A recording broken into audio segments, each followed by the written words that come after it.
So I'm going to demonstrate how you can make an OBJ in CLO from scratch.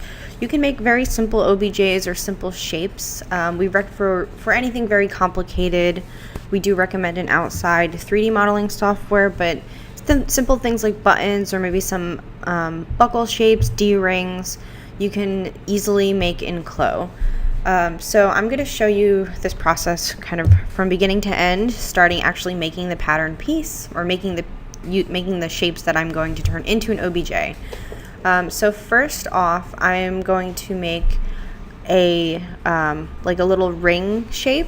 So I'm going to start with just working in half increments. So I'm going to make this 0.75 wide by 0.75 actually is what I'm going to go with. So this is going to be a very small piece. It's going to act as a buckle. I'm going to zoom in on this so you can see what's happening as I'm working. So first I'm going to round off my corners. I can type in the amount I want to round each corner. Great. So other thing with these very small pieces, and since we're not working with a lot of things in our workspace, you can work on a low particle distance. So I'm going to change this to 5. A couple pointers while you're doing this. It'll be when you export your pieces, you don't want to have anything else in your workspace. So in my particular case, I just don't have an avatar. I don't have a garment. I'm just creating the piece. And you're going to see the point of this in a little while. So actually lowered my particle distance down to 2 so I get a little better definition. So I made half my shape. I'm going to unfold this. Then I'm going to, I can delete some of these points. They're not necessary. I'm going to offset this outer edge as an internal line because I'm going to convert this to a hole. So I can go with 1/8, but maybe let's go a little thicker. Okay, that looks good. So I'm going to hit OK. I actually just want to first check the measurement that I'm getting on this inner hole. So looks like I'm clearing, when I create my hole, I'm going to clear slightly over 1 inch, which I am happy with. So I'm going to keep that. Now I'm going to convert this to a hole. So, and then from here, I want to kind of double open up this shape so I can unfold this edge. Awesome. So this looks kind of like one of those bra strap rings or a ring that may hold a belt closed. So we can see what's happening as I'm making changes. You should change your fabric view to thick textured surface. And so I'm going to grab this entire piece. When I have the entire piece selected, under simulation properties, you're going to see something called additional thickness dash render. By default, it's going to be at 0. This is where you can control how thick the piece is. So I can make this 4 millimeters thick, 5. Maybe that's a little too thick. I want to see what 3.5 looks like. So I'm going to keep 3.5. The other thing that we need to do is make the edges of this shape look smoother, more rounded. So again, all you have to do is using your edit pattern tool, actually, or your transform pattern tool, either or. If you select the entire piece, in the property editor under selected line at the bottom, you're going to see an option called curved side geometry. I'll open that up so you can see. So here it says curved side geometry. You want to click this on or check this on. So as you see, once I turn that on, all of the hard right angles of that piece now turn to like smooth curved pieces. You can actually control the curvature percentage. So if I go down, you're going to see that these become flat, much flatter, but still have a nice transition from one edge to the other. If I go to 0, it'll look just like it did before I turned it on. If I go up to 100, it's very rounded. So I'm going to go somewhere a little below. Okay, that looks good to me. Great, so now we have our piece. Now if I was to turn simulation on or trying to use this with a garment, this is still fabric. It's not a hard object, so it would crumple up, it would try and drape as if it was fabric. We need to export this as an OBJ, and then we're going to bring it back in as the OBJ that we have exported it as. So to create and export, once you have your piece, very important, as I said, we don't want anything else in our workspace. I don't have an avatar, I don't have any clothing or garments, so When this is all good and set, if you go to File, Export, choose OBJ. I'm going to save this as new OBJ buckle. Some things you want to have checked for this purpose: you want to have single object check, you want to have thick checked. And just keep in mind the scale in which you are exporting this as. So in my case, I'm exporting this as centimeters. So when I import it back in, I want to import it back in centimeters. So then you can hit OK.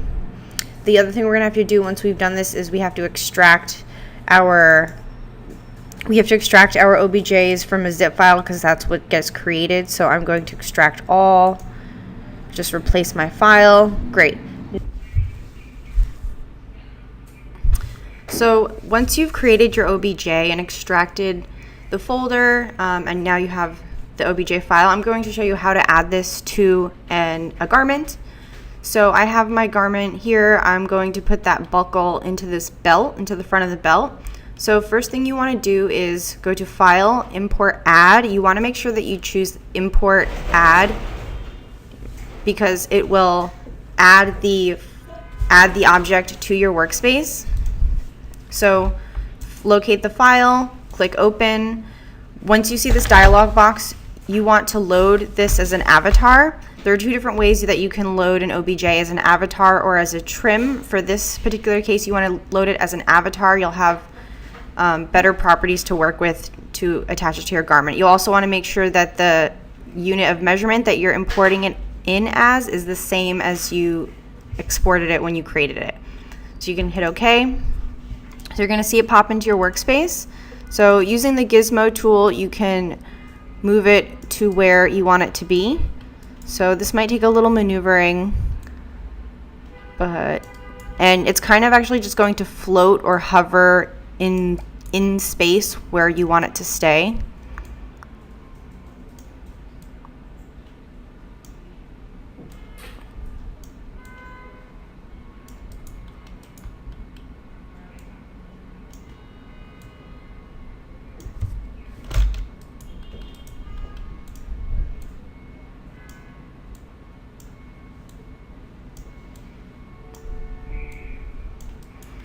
So now once you have it positioned where it looks good to you, we are going to start pulling our fabric through the opening. So for this belt, when it's a small belt, again, you can work on a lower particle distance. A couple things I'm going to do to make this have actually look more like a belt. So one thing you can do to make your belt look thicker, I'm going to add additional thickness. So I'm going to type in 1.5 millimeters. And I've also applied curved side geometry to the edges. And then I'm also going to set this fabric to be a leather. So that looks a little bit better now. All right, so what we want to do is pull this center area over the middle of our buckle. So using the Select Mesh tool, first you can, just to get a reference idea of where exactly that mesh part is, you can marquee over it in your 3D window, and you'll see that area turn green here. But I want to go into my 2D window and actually grab the entirety of that area. Once you have the appropriate area selected, you just go into the 3D window, click on it. The gizmo will pop up, and using the handles, you can just pull that through. Once it's through, you can turn the simulation on. So you'll see it start to settle. So a couple of things you want to do to help improve the way it looks.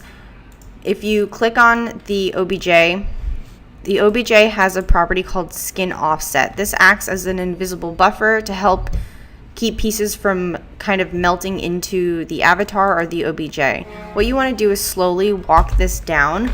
So about 0.5 at a time, you can just bring it down. So I'm going to type in 2.5, hit simulate, go down to 2, and go down to 1.5.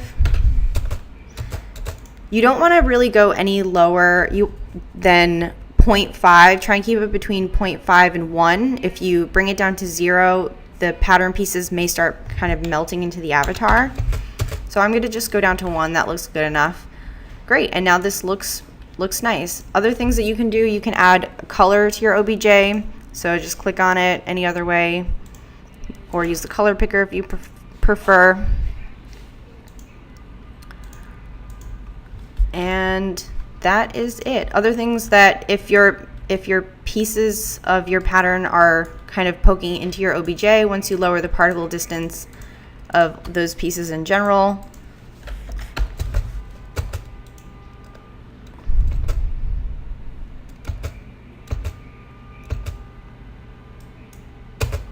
and that is it.